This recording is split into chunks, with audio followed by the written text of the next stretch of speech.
আসসালামু আলাইকুম, স্বাগত জানাচ্ছি সারাদিনের সংবাদে। দর্শক, প্রথমে জানিয়ে দিচ্ছি জাতীয় সংবাদ। কিশোরগঞ্জের ভৈরব বাজার জংশনে ঢাকা চট্টগ্রামগামী ঢাকা মেইল ২ ট্রেনের একটি বগি লাইনচ্যুত হওয়ায় ঢাকা সিলেট চট্টগ্রাম রুটে ট্রেন চলাচল বন্ধ হয়ে যায়। সোমবার দিবাগত রাত ৩টার দিকে জংশন অতিক্রমের পর ইঞ্জিনের পরের চতুর্থ কোচটি লাইনচ্যুত হয়। এতে আপ ও ডাউন দুই লাইনেই অচল হয়ে পড়ে। দুর্ঘটনায় কেউ হতাহত হয়নি, তবে দীর্ঘ সময় যাত্রীরা ভোগান্তিতে পড়েন। হামিম গ্রুপের চেয়ারম্যান এ কে আজাদ জানিয়েছেন, শিল্প খাতে মন্দার কারণে দেশে ইতিমধ্যে প্রায় ১৪ লাখ মানুষ চাকরি হারিয়েছে। শনিবার বাংলাদেশ অর্থনৈতিক সম্মেলনে তিনি বলেন, প্রতি বছর ৩০ লাখ মানুষ শ্রমবাজারে ঢুকলেও কর্মসংস্থান সৃষ্টি হচ্ছে না। চলতি অর্থবছরে জিডিপি প্রবৃদ্ধি ৩.৯৭% নেমে আসতে পারে। দেশের বস্ত্র খাতে বন্ড সুবিধার অপব্যবহার মারাত্মক আকার ধারণ করেছে। ভুয়া তথ্য দেখিয়ে শুল্কমুক্ত সুতা ও কাপড় আমদানি করে তা খোলা বাজারে বিক্রি করা হচ্ছে। এতে দেশীয় স্পিনিং ও উইভিং মিলগুলো অশুভ প্রতিযোগিতার মুখে পড়েছে। উদ্যোক্তারা সতর্ক করে বলেছেন, এই অবস্থা চলতে থাকলে বহু কারখানা বন্ধ হয়ে যাবে। জাতীয় রাজস্ব বোর্ড জানিয়েছে, সংস্কার ও ডিজিটাল ব্যবস্থার ফলে রাজস্ব আদায়ে গতি এসেছে।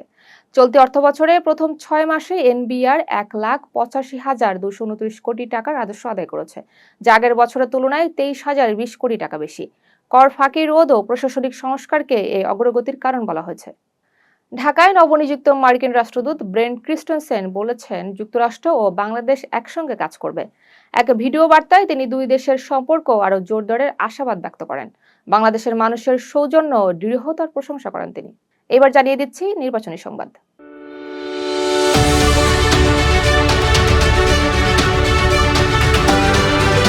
ইসি জানিয়েছে, এখন পর্যন্ত ৪,০৫,১৬৪ প্রবাসী ভোটার পোস্টাল ব্যালটে ভোট দিয়েছেন এবং ১৯,৩৮৮টি ব্যালট বাংলাদেশে এসেছে। প্রবাসীদের ৬,৮৩,১২২ জনের কাছে ব্যালট পাঠানো হয়েছে।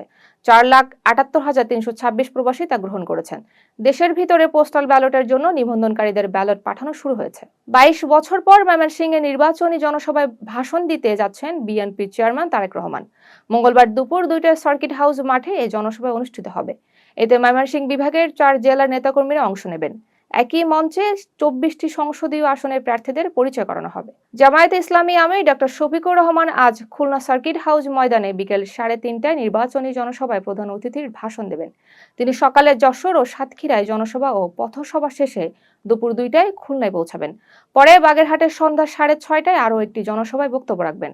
স্বতন্ত্র প্রার্থী তাসনিম জারা ঢাকার ৯ এলাকায় ভোট চাইতে মানুষের বাড়ি বাড়ি যাচ্ছেন। তিনি জানিয়েছেন, সকাল থেকে রাত পর্যন্ত পথ হাঁটছেন এবং ভোটারদের সঙ্গে সরাসরি কথা বলছেন। তাসনিম জারা বলেন, জনগণের কাছ থেকে অভূতপূর্ব সাড়া পাচ্ছেন এবং এত ভালোবাসা পাবেন তা তিনি কল্পনা করেননি।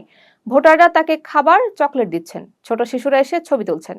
আসন্ন জাতীয় নির্বাচন ও গণভোটে ৩০,০০০ ভোট কেন্দ্রে বডি ওয়ার্ন ক্যামেরা থাকবে বলে জানিয়েছে নির্বাচন কমিশন। প্রতি ৪০০ ব্যালটে একজন পোলিং অফিসার দায়িত্ব পালন করবেন। গড়ে ৩,০০০ ভোটারের জন্য একটি ভোট কেন্দ্র নির্ধারণ করা হয়েছে। এবারে নির্বাচনে মোট ৭৬ জন নারী প্রার্থী প্রতিদ্বন্দ্বিতা করছেন। নির্বাচনী প্রচারণায় ধর্মীয় অনুভূতির অপব্যবহারের অভিযোগ করেছে বিএনপি।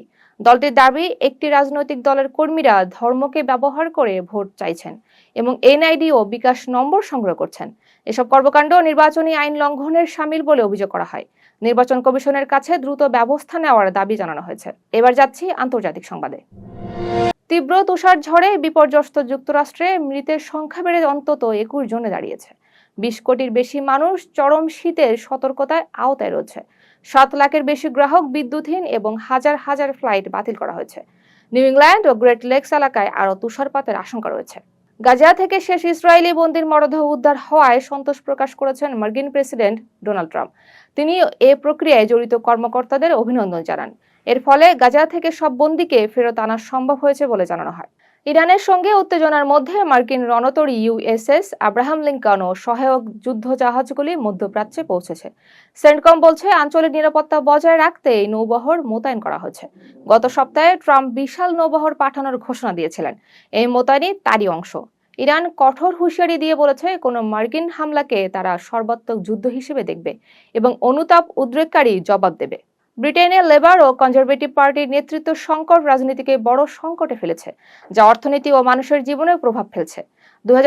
সালের স্থানীয় নির্বাচন দুই দলীয় ব্যবস্থার পরীক্ষার মতো দাঁড়িয়েছে। লেবারের ভেতরে গৃহযুদ্ধ চলছে, স্টিমারের নেতৃত্বে চ্যালেঞ্জের মুখে। এনইসি এনডি বার্নহামকে প্রার্থী হতে বাধা দিলে রিফর্ম ইউকের জয়ের সম্ভাবনা বাড়ছে। দর্শক, এতক্ষণ সাথে থাকার জন্য ধন্যবাদ।